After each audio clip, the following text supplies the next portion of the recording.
अथ षडशीतितमः सर्गः। आचचक्षेथ सद्भावम् लक्ष्मणस्य महात्मनः भरताय प्रमेयाय गुहो गहनगोचरः। तम् जाग्रतम् गुणैर्युक्तम् वरचापेषु धारिणम् भ्रातृगुप्त्यर्थमत्यन्तमहम् लक्ष्मणमब्रुवम्। इयम् तात सुखाशय्या त्वदर्थमुपकल्पिता प्रत्याश्वसि हि शेष्वास्याम् सुखम् राघवनन्दन। उचितोऽयम् जनः सर्वो दुःखानाम् त्वम् सुखोचितः धर्मात्वंस्तस्य गुप्त्यर्थम् जागरिष्यामहे वयम्। न हि रामात् प्रियतरो ममास्ति भुवि कश्चन मोत्सुको भूर्ब्रवीम्येतदथ सत्यम् तवाग्रतः। अस्य प्रसादादाशंसे लोकेऽस्मिन् सुमहद्यशः धर्मावाप्तिम् च विपुलामर्थकामौ च केवलौ।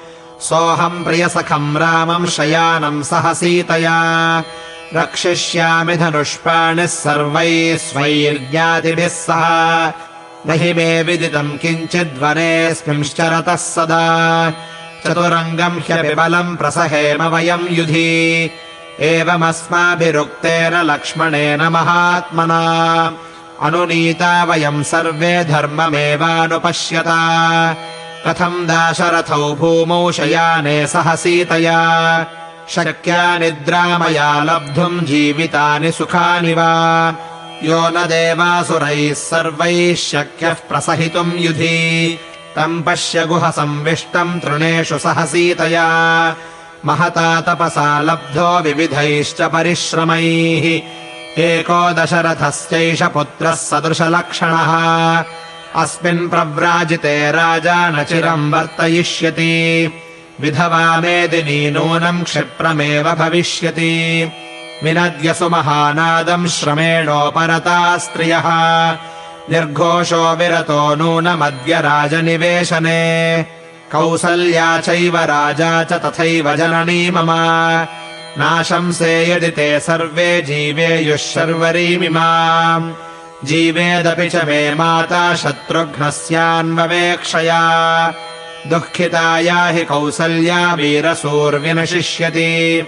अतिक्रान्तमतिक्रान्तमनवाप्य मनोरथम् राज्ये राममनिक्षिप्य पिता मे विनशिष्यति। सिद्धार्थाः पितरम् वृत्तम् तस्मिन् काले ह्युपस्थिते प्रेतकार्येषु सर्वेषु संस्करिष्यन्ति भूमिपम्। रम्यचत्वरसंस्थानाम् सुविभक्तमहापथाम् हर्म्यप्रासादसम्पन्नाम् सर्वरत्नविभूषिताम् गजाश्वरथसम्बाधाम् तूर्यनादविनादिताम् सर्वकल्याणसम्पूर्णाम् हृष्टपुष्टजनाकुलाम् आरामोद्यानसम्पूर्णाम् समाजोत्सवशालिनीम्। सुखिता विचरिष्यन्ति राजधानीम् पितुर्मम अपि सत्यप्रतिज्ञेन सार्धम् कुशलिना वयम्। निवृत्ते समये ह्यस्मिन् सुखिताः प्रविशेमहि परिदेवयमानस्य तस्यैवम् हि महात्मनः। तिष्ठतो राजपुत्रस्य शर्वरी सात्यवर्तत प्रभाते विमले सूर्ये कारयित्वा जटा उभौ। अस्मिन् भागीरथीतीरे सुखम् सन्तारितौ मया जटाधरौ तौ द्रुमचीरवाससौ महाबलौ कुञ्जरयूथपोपमौ। वरेषु धीचापधरौ परन्तपौ व्यपेक्षमाणौ सह सीतया गतौ। इत्यार्षे श्रीमद् रामायणे वाल्मीकीये आदिकाव्ये अयोध्याकाण्डे षडशीतितमः सर्गः।